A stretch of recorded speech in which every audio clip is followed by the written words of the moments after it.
Então, que nós possamos mais uma vez esta noite compreender o que Deus tem para nós. Juízes capítulo 21, versículo 24 e 25.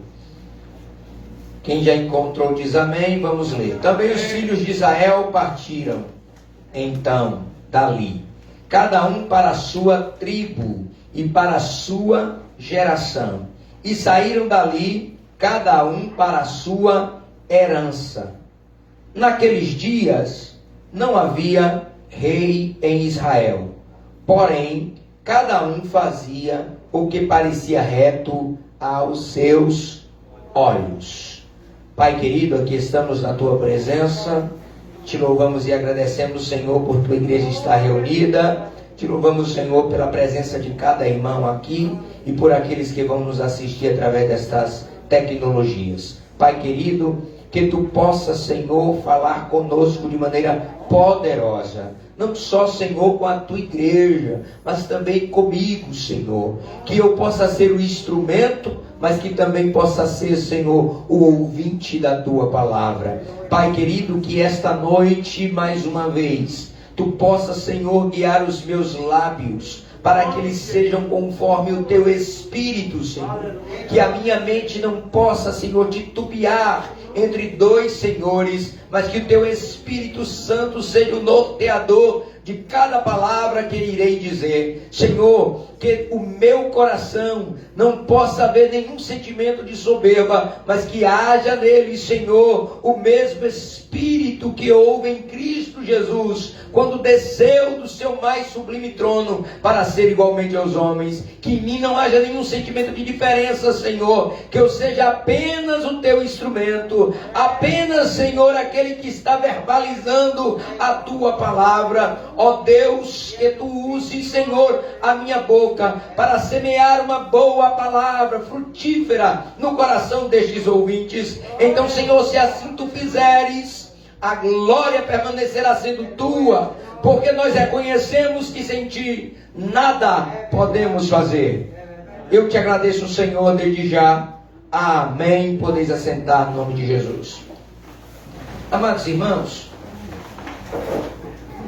o texto que lemos, se os irmãos notaram, eles são os dois últimos versículos de todo o livro de Juízes. E eles estão após um ajuntamento do povo de Israel por conta de algo que tinha acontecido com a tribo de Benjamim. Mas nós não vamos nos concentrar no acontecimento anterior a este texto, mas sim, a partir deste texto, entendermos onde Israel errou e onde nós estamos errando. É interessante, e eu quero novamente, de maneira bem cuidadosa, fazer alguns destaques na leitura que fizemos. Também os filhos de Israel partiram então dali, cada um para a sua tribo e para a sua geração, e saíram dali cada um para a sua herança. Uma coisa é certa, digamos que poderíamos afirmar que o povo de Israel, depois do culto, foram para as suas casas. Depois da reunião, depois que se congregaram, cada um foi para a sua casa, para a sua propriedade, onde morava, sua herança. Cada um saiu daquele lugar onde estavam reunidos e partiram para as suas casas. Depois o autor faz uma questão. Naqueles dias não havia rei em Israel. Não havia rei em Israel naqueles dias, como nunca houve antes. Bom que fique gravado nos nossos corações isso. Não havia rei naquele tempo, naqueles dias, como nunca houvera antes rei sobre Israel. E o autor destaca isso porque logo em seguida nós começaremos a falar sobre reis em Israel. Ouviremos os primeiros textos falando do rei de Israel, do primeiro rei de Israel. E é por isso que o texto faz questão de dizer não havia rei em Israel. Mas tem uma coisa que o autor, ao destacar que não havia rei em Israel, ele frisa bastante e nós não podemos passar em branco sobre isso. Porém, cada um fazia o que parecia reto aos seus olhos. O fato, queridos, é que por não haver rei, o autor diz, eles faziam o que queriam. Mas não havia rei, como nunca houve antes em Israel, mas havia uma lei. Havia algo para cumprir-se. Havia elementos dados por Deus para que Israel fizesse. E nós precisamos compreender, antes de entrarmos diretamente naquilo que iremos pregar aqui, a diferença entre liderança inquestionável, a diferença entre não se ter lei, e a diferença também quando há lei e alguém pensa que não há ninguém que possa arbitrar conforme a vontade de Deus, a lei de Deus. Nós não devemos nos enganar. Não existe liderança inquestionável. Nunca houve. Mas nunca estivemos debaixo de nenhuma orientação da parte de Deus. Sempre Deus procurou, de alguma forma, orientar o homem. Nunca houve um tempo da existência humana que não houvesse também orientações. E vamos chamar essas orientações de lei do Senhor. Eu não estou falando aqui estritamente da lei de Moisés. Eu estou falando de ordenanças de Deus para o homem, para que ele possa viver bem, para que ele possa andar com dignidade, para que ele possa compreender coisas essenciais para uma boa convivência. Se alguém tiver alguma dúvida, faremos menção do jardim.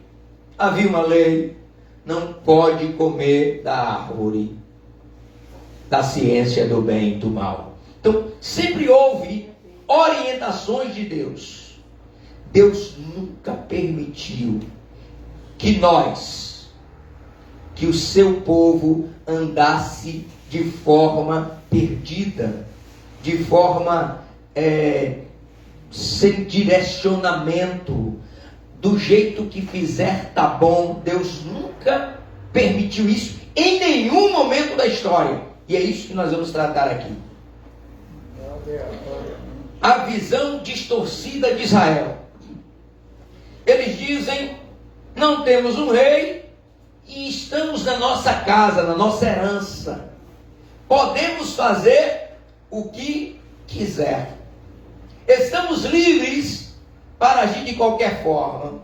Eles voltam para suas casas, para as terras que conquistaram, que Deus deu a eles, seja qual for a expressão que nós coloquemos.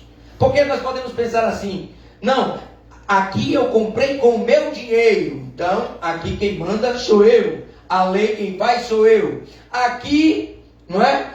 Foi o meu pai que deixou para mim, é uma herança, mas agora é meu, então quem manda sou eu. Israel talvez estivesse pensando que, por conta que cada um voltou para a sua terra, para a sua casa, para a sua tribo, ele começou a imaginar que, estando na minha propriedade, faço eu o que quiser.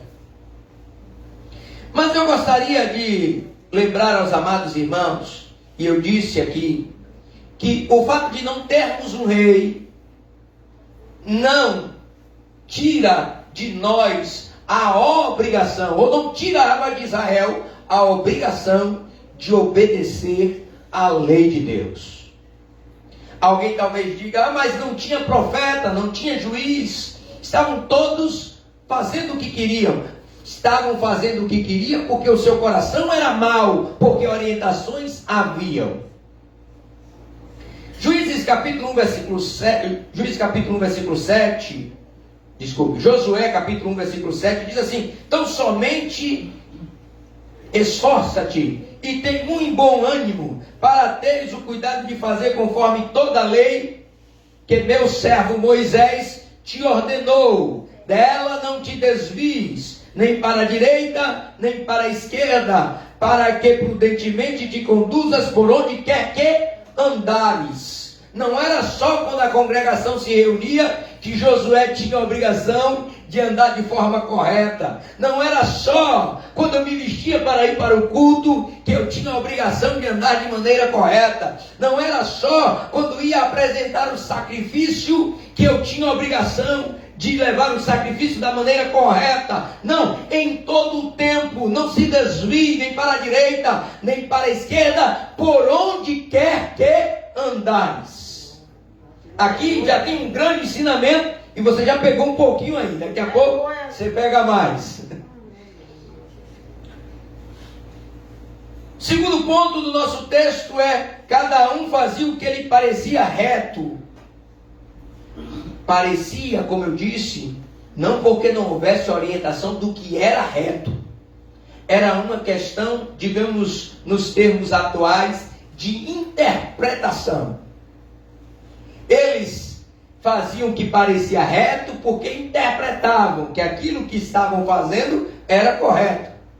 Assim como hoje, muitas pessoas acham que o que estão fazendo está correto.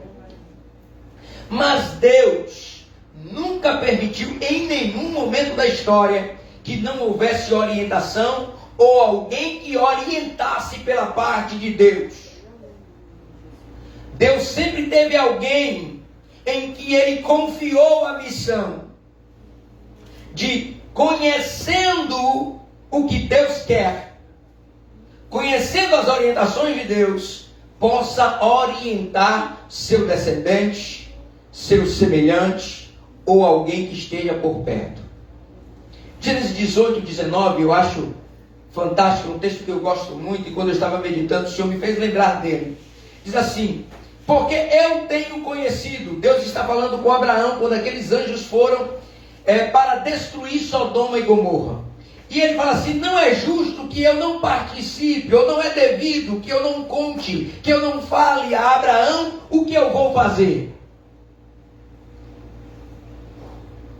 Tem um texto que diz: Deus não fará nada sem antes revelar aos seus servos, os profetas. E ele vai dizer assim: porque eu tenho conhecido que ele há de ordenar a seus filhos e a sua casa depois dele, para que guardem o caminho do Senhor, para agirem com justiça e juízo, para que o Senhor faça vir sobre Abraão o que acerca dele tem falado. E Deus vai dizer assim: olha, Abraão, eu não concordo com o que está acontecendo em Sodoma e Gomorra. Eles estão vivendo uma vida de iniquidade, eles estão vivendo uma vida que me contraria, e eles estão contrariando, e o mau cheiro, e o fedor, e aquilo que me prejudica, os seus pecados sobem as minhas narinas como podridão. Deus está dizendo a Abraão: e eu vou, por conta disso, destruir Sodoma e Gomorra.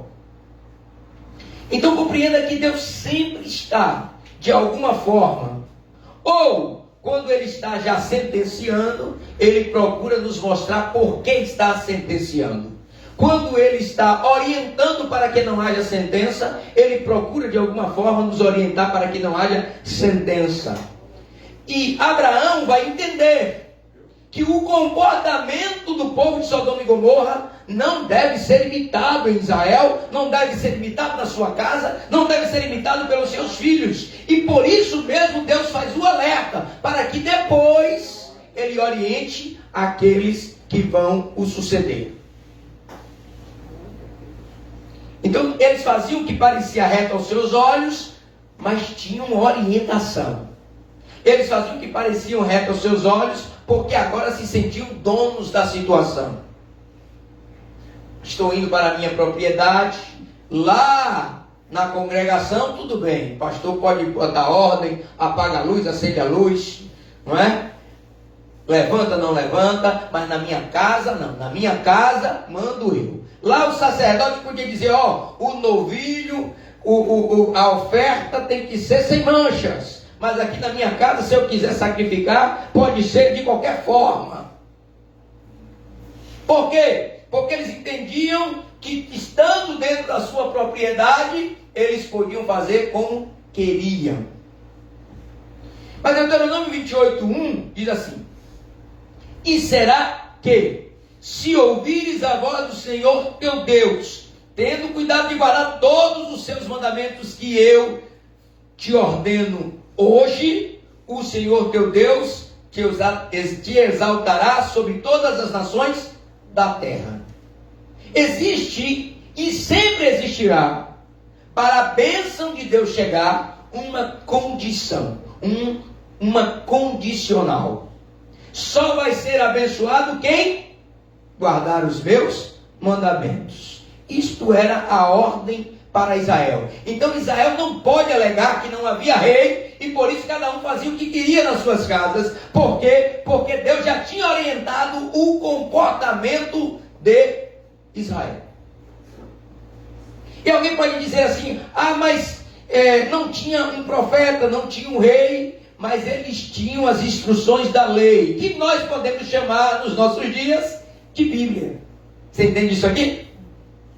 As orientações estavam na Torá, como diz os judeus, estava no Pentateuco, estava nas orientações da lei de Moisés. Então, mesmo sem ter um rei, eu deveria saber como me comportar, fazendo um bom julgamento daquilo que me foi orientado. Então, eu podia sim servir a Deus com verdade, com bondade e com retidão, guardando os seus mandamentos. Problema, queridos irmãos, e eu volto a dizer, que a terra sem julgamento torna-se uma terra sem lei. Quando eu não sei dizer sim ou não para algo, quando eu não consigo entender e colocar em prática aquilo que Israel não sabia, quando ouvia a lei, quando ouvia as instruções da Torá, quando chegavam em seus lares, eles não sabiam colocar em prática ou não colocavam em prática. Pode haver as duas situações. Ou não sabiam colocar em prática por falta de entendimento, ou não colocavam em prática por desleixo. E a terra onde não se julga se deve ou não fazer algo, a terra onde eu não coloco a lei para que haja um julgamento do certo e do errado, essa terra se torna uma terra sem lei. E onde é que eu tenho me comportado como alguém que vive em uma terra sem lei? Onde é? Talvez no culto não. Talvez quando eu venho dirigir o culto, não. Talvez quando eu venho pregar na igreja, não. Mas, e no meu celular? E na minha casa? Como eu tenho me comportado onde a congregação não me vê? Onde as pessoas não podem me julgar, porque aqui não é espaço para você entrar, porque aqui é a minha casa. Mas eu tenho algo da parte de Deus esta noite. Independente do que você tenha adquirido, a propriedade é sua, a casa é sua, mas a vida é comum à igreja. Ficou difícil para você entender? Eu vou explicar. A casa é sua, o celular é seu, a televisão é sua, o computador é seu, comprou com seu dinheiro, o notebook é seu, também comprou com seu dinheiro. Tudo isso é seu, propriedade privada, e que o pastor e os membros da congregação não entram, não devem entrar, não devem interferir. Mas tem um Deus, um Jesus Cristo, que é cabeça da igreja, que está lhe dizendo hoje que tudo isso é seu, mas você continua sendo parte da igreja de Deus. Então você deve satisfação ao cabeça. Aleluia. E não vai dizer depois que você não foi avisado, que você não sabia que isso era errado. Porque hoje o que você está dizendo é minha vida. Mas Paulo disse: não mais vivo eu, mas Cristo vive vive em mim. Aleluia. Glória a Deus. Glória a Deus. Aleluia. Israel tinha uma visão distorcida. Por não ter rei, eles podiam fazer o que quisessem nas suas propriedades. Hoje, a igreja está com uma visão distorcida. Qual é a visão distorcida? A mesma de Israel. Primeiro ele começa com aquela frase terrível: eu sou a igreja. Com isso ele anula todos os outros membros, ele só, que é a igreja. A Bíblia nunca ensinou que ninguém individualmente é a igreja. Nós somos a igreja. Ninguém é a igreja sozinho. Nós somos membros uns dos outros, formando aquilo que de forma misteriosa é para nós o corpo de Cristo, cuja cabeça é o Senhor. Glória a Deus. Oh, aleluia, Senhor. A visão distorcida da igreja atual é: não temos um rei, não temos aí um pouco graças à reforma, mas temos que colocar uma vírgula nesse graças à reforma. Não temos um papa, não temos um rei, não temos um papa, mas temos, e dizemos isso, temos a lei. Segundo o que cremos, a Bíblia é a nossa regra de fé e prática. Então a sua conduta, ela não está na terra de forma aleatória, sem instrução. Não, nós estamos orientados. Qual é o problema, pastor? O problema, queridos irmãos, é que os textos bíblicos, eles não são objetivos, ou seja, eles não são claros, eles não estão de forma clarificada para o nosso entendimento e para as questões dos nossos dias. Você entende isso? Muitas questões dos nossos dias não estão tratadas na Bíblia de forma objetiva. Então, quando alguém me pergunta: pastor, é pecado beber? Aí ele me vem com: cadê, onde está na Bíblia que é pecado? Eu digo: também não é pecado, segundo o seu entendimento, usar qualquer outro tipo de droga, porque não tem na Bíblia nenhum tipo de droga proibido. Tem? Não. Se você não entender, os textos das Escrituras, eles não são objetivos para problemas atuais. E o que é que nós precisamos? Nós precisamos de orientação para hoje, para agora, com entendimento que sai das Escrituras, mas que não fica parado, não fica morto, não fica só na letra. É preciso abrir o entendimento para compreender qual é a perfeita vontade de Deus para nós. Aleluia. Então, pastor, por que eu não devo usar algum tipo de droga dessas ilícitas? Porque as Escrituras dizem que nós devemos ter domínio próprio. Se você encontrar alguém que depois de usar algum tipo de droga mantém o domínio, então você pode achar que é certo. Mas veja, é preciso um entendimento, porque o texto não é objetivo para o problema.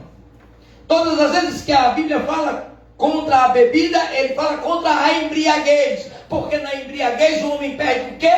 O domínio próprio. Não tem mais controle sobre suas atitudes e seus gestos. Então, não há textos objetivos para muitas coisas. Por exemplo, e eu quero só que você entenda isso.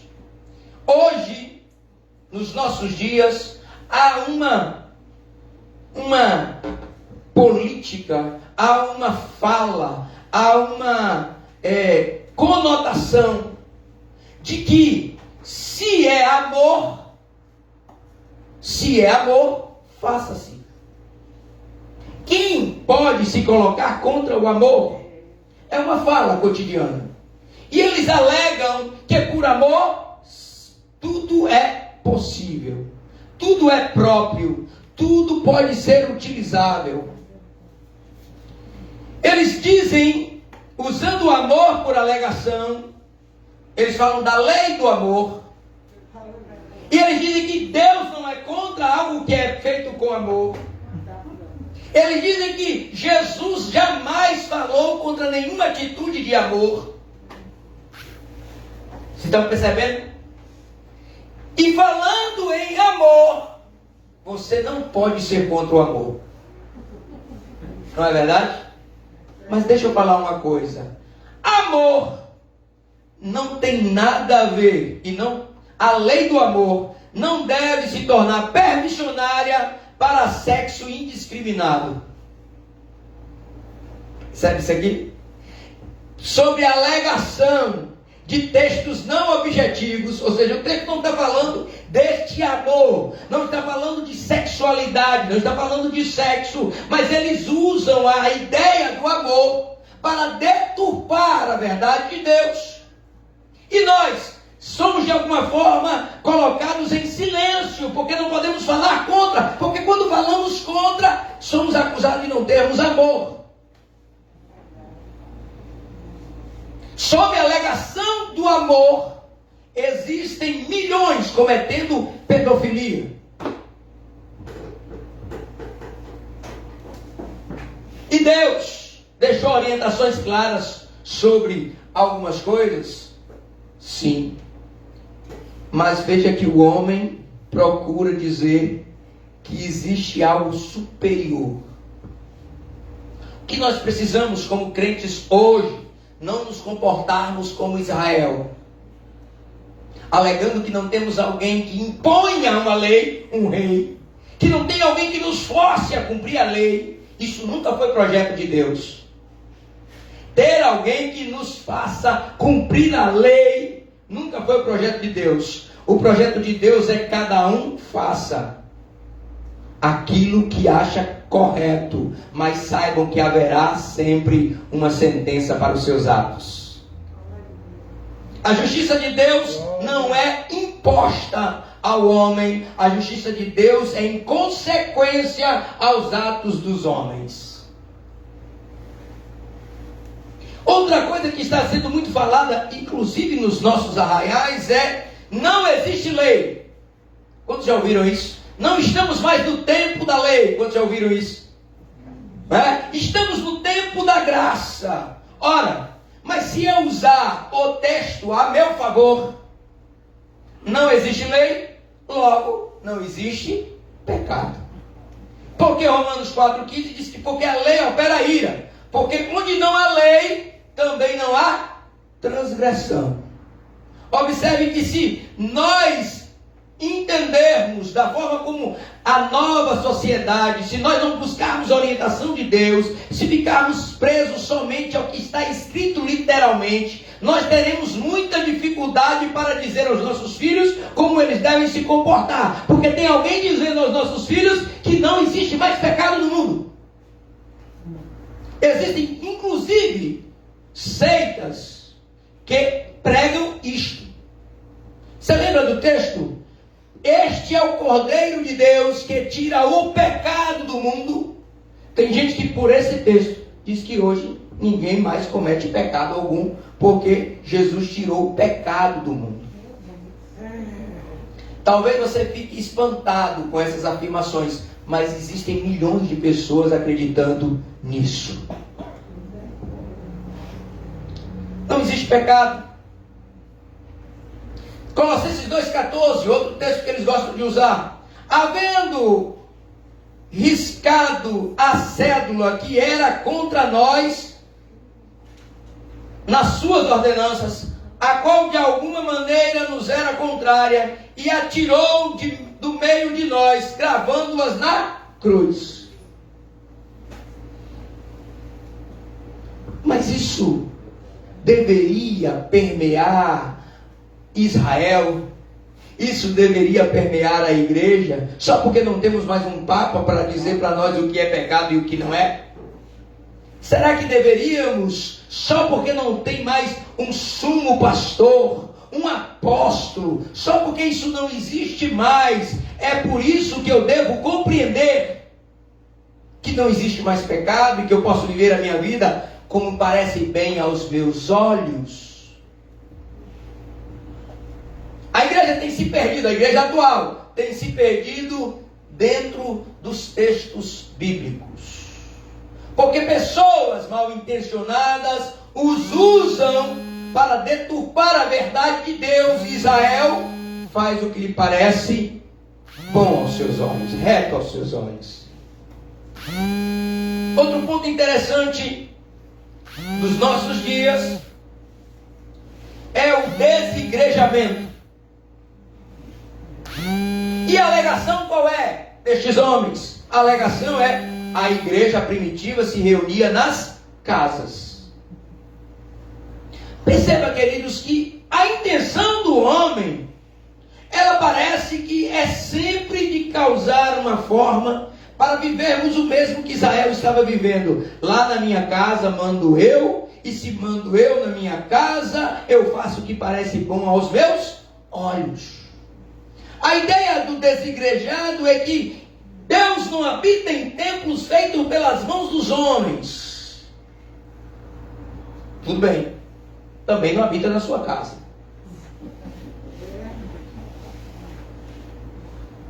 Mas, ao contrário do que eles dizem, porque eles falam sempre do templo de pedra, a Bíblia nos ensina que Deus vai dizer a Israel: construa para mim um tabernáculo. O tabernáculo foi feito pelas mãos de quem? Dos homens. E a Bíblia diz que Deus habitava no meio deles no tabernáculo. Então veja que a alegação de que Deus não habita em templos feitos pelas mãos dos homens, usando o texto de Jesus, usando o que Jesus falou, usando aquilo que os profetas falaram, ele não contribui para que você deixe de congregar na igreja. Na igreja que eu digo templo. Mas infelizmente, e por que eles fazem isso? Porque na minha casa mando eu. Mas vamos ver se na igreja primitiva era assim. Paulo escrevia para as igrejas, concordam comigo? E as igrejas estavam nas casas, casas particulares, concordam comigo? E era Paulo quem orientava como deveria ser o culto na casa alheia.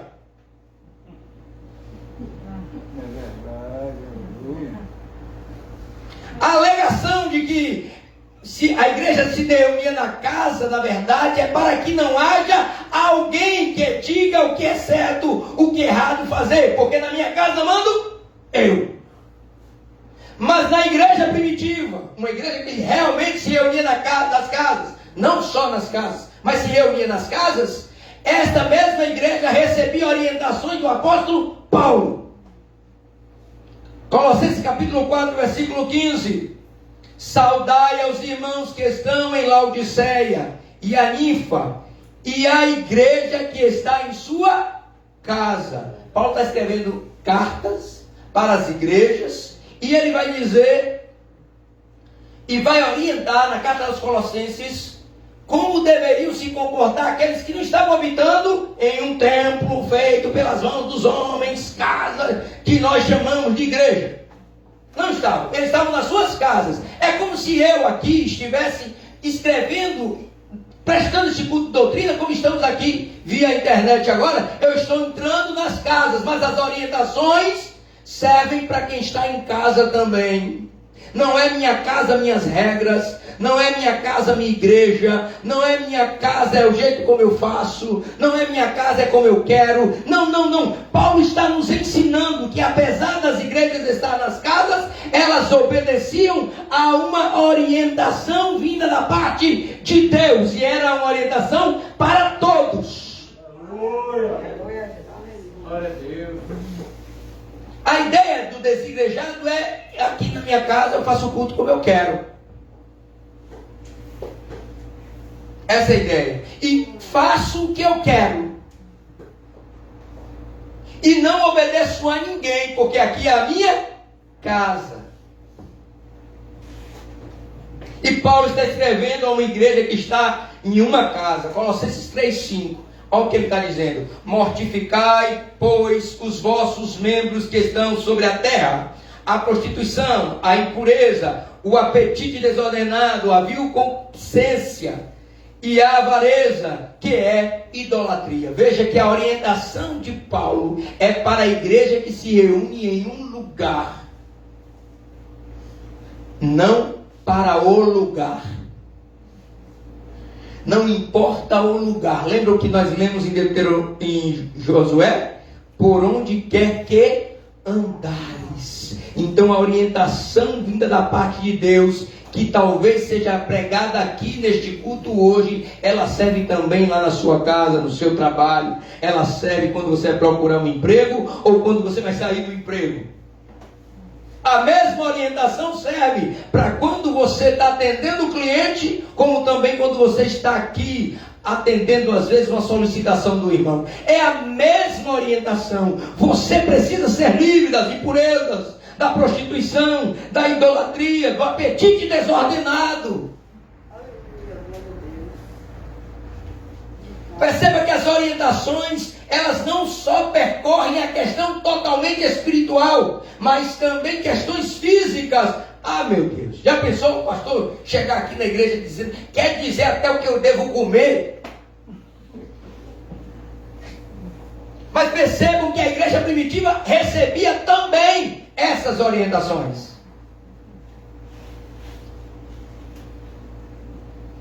1 Coríntios 14, 26. Paulo está recomendando a uma igreja que se reúne em casas, como foi dito.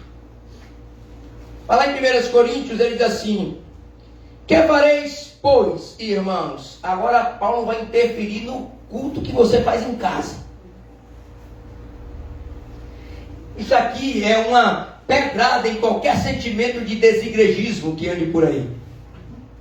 Isso aqui é uma facada mortal em qualquer pensamento. É um golpe fatal em qualquer pensamento de desigrejismo. Olha só o que Paulo diz: que fareis, pois, irmãos?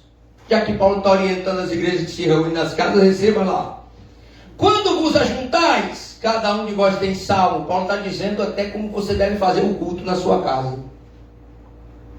Entende que essa ideia de que o culto em casa não faz com que ele seja livre, sem orientações, sem um procedimento correto. Não é isso. Quando Jesus disse que nós deveríamos adorar a Deus em espírito e em verdade, ele não estava se referindo à bagunça. Ele não estava dizendo que podia fazer de qualquer jeito. Ele estava dizendo que ele deveria ser verdadeiro. É diferente. Em espírito e em verdade. Espírito no sentido de vontade, de desejo. Só faço um culto porque eu quero. Só faço um culto porque eu tenho vontade de fazer.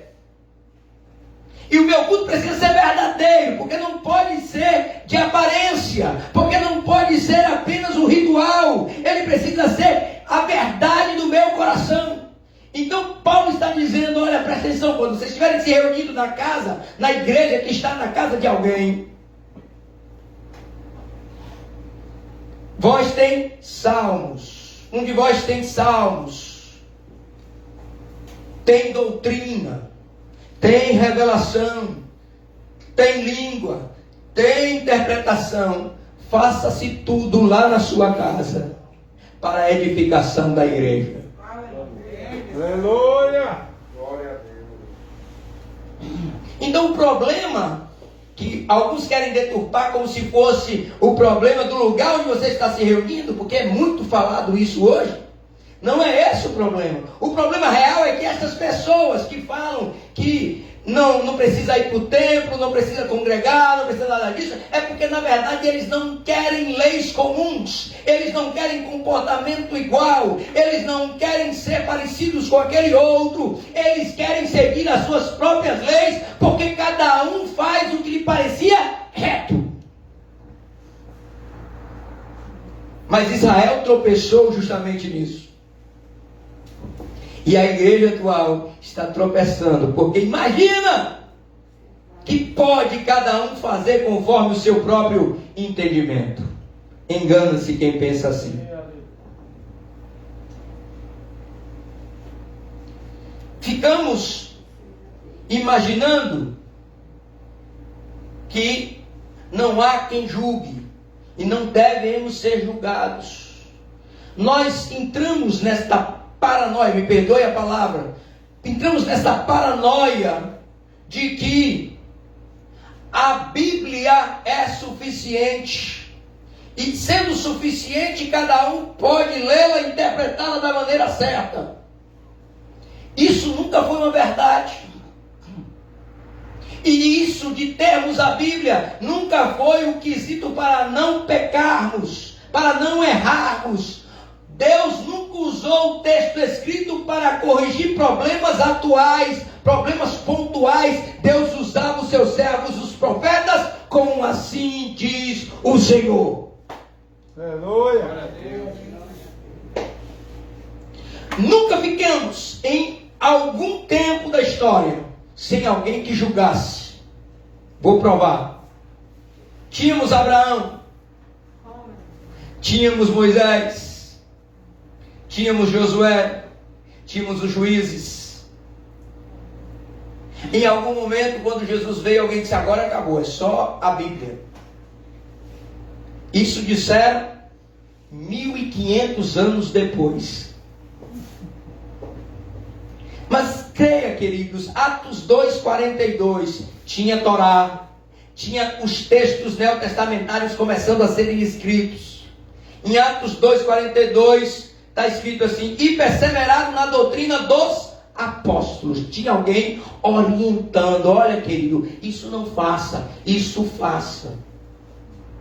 Tinha alguém orientando: olha, vocês que estão servindo, nós vamos separá-los para diáconos. Tem alguém orientando, tem alguém dizendo: olha, não faça dessa forma, faça de outra forma.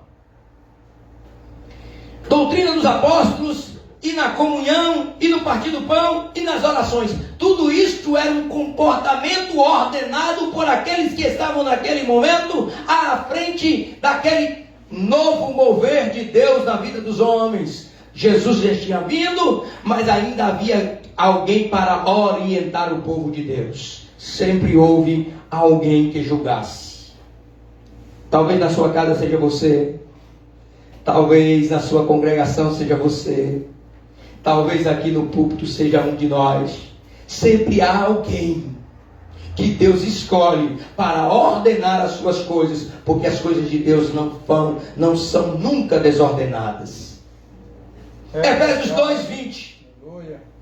Edificados sobre o fundamento dos apóstolos e dos profetas, de que Jesus é a principal pedra da esquina. Efésios, Paulo está escrevendo.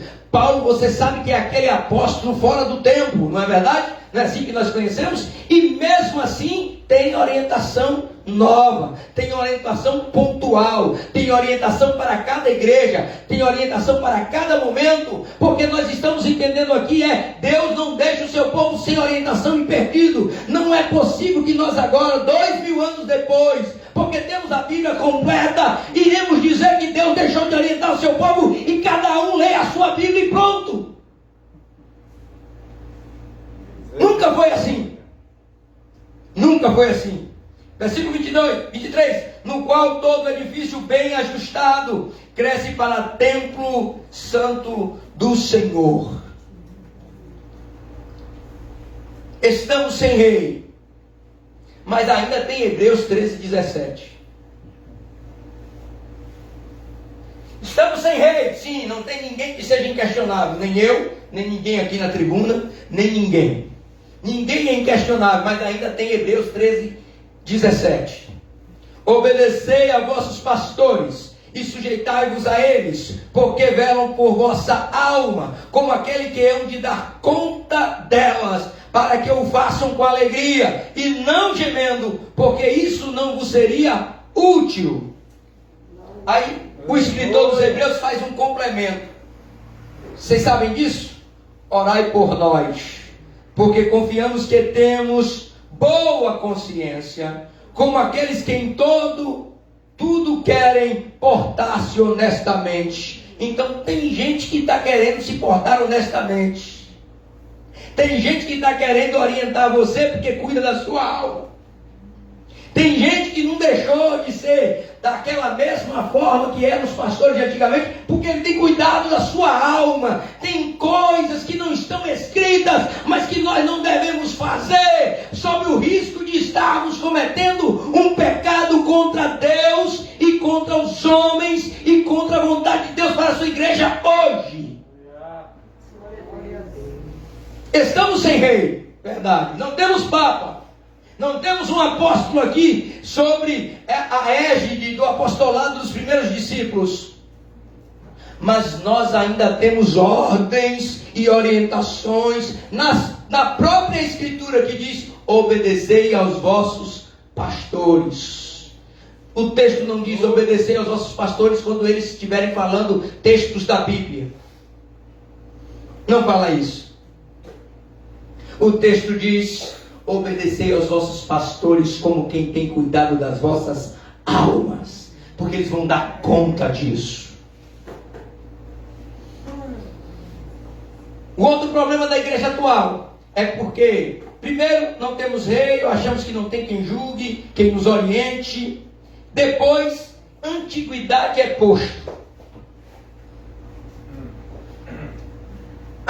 Esse pastor chegou agora, tem 50 anos aqui.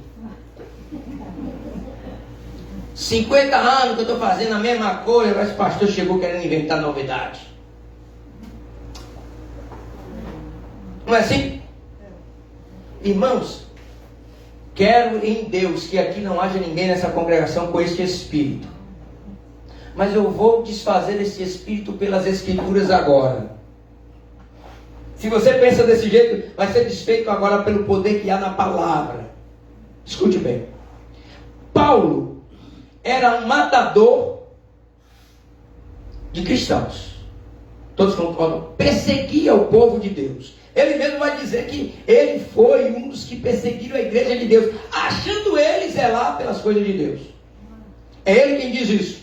Agora, interessante, tinha um cara mais antigo do que ele no ministério, que já era apóstolo antes dele, que andou com Jesus lado a lado, chamado Pedro. Se antiguidade fosse posto, se tempo de igreja fosse posto, se tempo de ministério fosse posto, Paulo ia ficar calado diante de Pedro.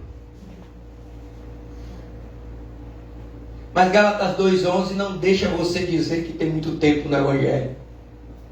Mas Gálatas 2,11 não permite que você diga: eu sou pastor, quem é ele? Gálatas 2,11 não permite que você diga assim: eu sou pastor há 30 anos, quem é você que chegou agora para falar comigo?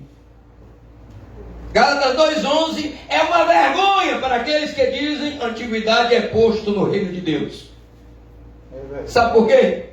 Porque Paulo se converteu depois, passou a seguir Jesus depois. Ele vai dizer assim: e chegando Pedro a Antioquia, lhe resisti na cara, porque era repreensível. Você está entendendo? Esse seu tempo de evangelho não garante que você está acertando tudo. Esse seu tempo de cristão não garante que você sempre sabe todas as coisas. É preciso haver uma atualização de Deus no seu software. É preciso ver uma voz de Deus no seu ouvido para que você faça uma atualização aí. Tem muita coisa que você está acreditando que não deveria estar acreditando. Tem muita coisa que você está pensando que não deveria mais estar pensando. É preciso haver uma atualização. Aí, Paulo vai provar para nós que Pedro estava precisando de uma atualização nas suas informações. Ei, Pedro, eu vou resistir a você, apesar de que você é apóstolo primeiro que eu. Apesar de que você é apóstolo, digamos assim, de primeiro escalão. Apesar de que você andou com Jesus. Apesar de que você andou sobre o mar. De novo, poder de Deus na sua vida não garante que você está sempre certo. Pedro andando sobre o mar e está errando. É Pedro que indo ao templo e João que vão dizer àquele homem: levanta-te e anda. Não temos prata e nem ouro, mas temos algo. Ele garante que tem. E temos algo. E o que temos, isso te damos. Levanta-te e anda. É com esse Pedro que Paulo está fazendo correção. Você está entendendo isso aqui? Antiguidade não é posto. Ponto 3, dando continuidade a essa história de Pedro. Como pastor, como pai, como líder de departamento, como obreiro do Senhor, como professor da escola bíblica dominical, como porteiro da igreja, como diácono da igreja, como músicos da igreja, como cantores da igreja, não devemos colocar peso que não queremos carregar para que outros carreguem. É verdade, aleluia. Não quer carregar? Não bote para ninguém carregar. Aí você diz assim, mas pastor, isso não está na Bíblia? Claro que está, você só não entendeu quando leu. Gálatas 2,14, que é a continuação do texto que lemos sobre Pedro. Olha o que Paulo vai dizer.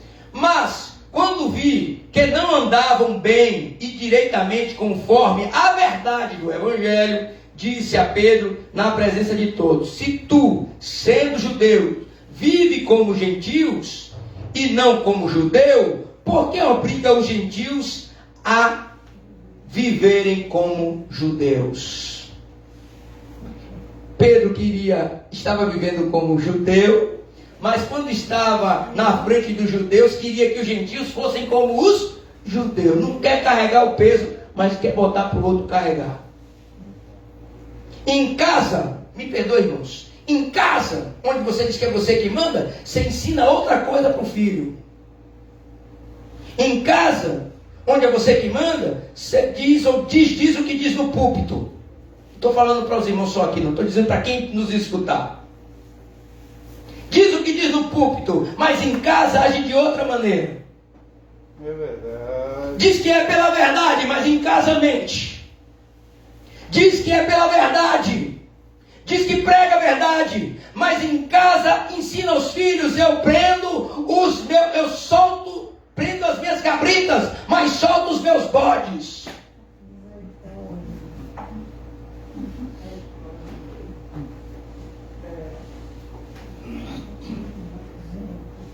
Me explique isso aí, por favor.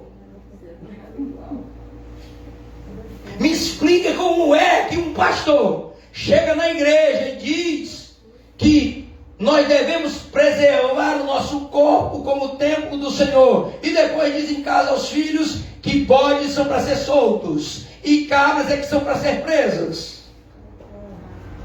Me explique isso, por favor. É porque está querendo colocar peso nos outros, mas em casa ele não carrega nenhum desses pesos. É porque quer que os outros sejam santos, mas ele nem quer se aproximar de santidade. É porque ele vive uma vida desregrada, mas quer que você seja padrão.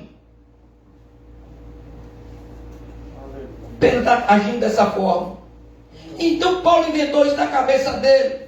Não, Paulo está servindo a Jesus Cristo e cumprindo o que Jesus falou. Lucas 11:46. Olha o que Deus vai dizer, que Jesus vai dizer.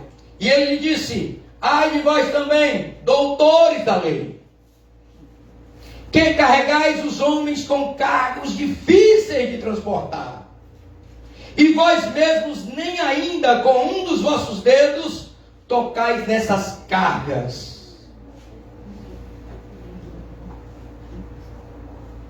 Queridos, o grande dilema de nossos dias é que não é as escrituras que precisam ser atualizadas, como alguns dizem por aí. É a nossa mente que precisa não se conformar com este mundo que estamos vivendo.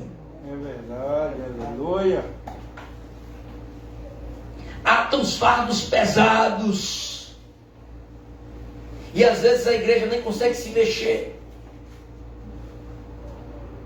E eu falo sempre, e alguém pode até não entender, são os verdadeiros sepulcros caiados, por causa dessas cargas que estão botando em nós, que querem colocar em nós. Eu disse e vou continuar dizendo, tem gente que é como a igreja de Sardes, parece que está viva, porque carrega muitos fardos, mas está morta espiritualmente. E muitas vezes a culpa é de quem está direcionando, porque não está conforme a vontade de Deus. Sempre haverá alguém que está falando a verdade de Deus para as nossas vidas. Vamos colocar de pés.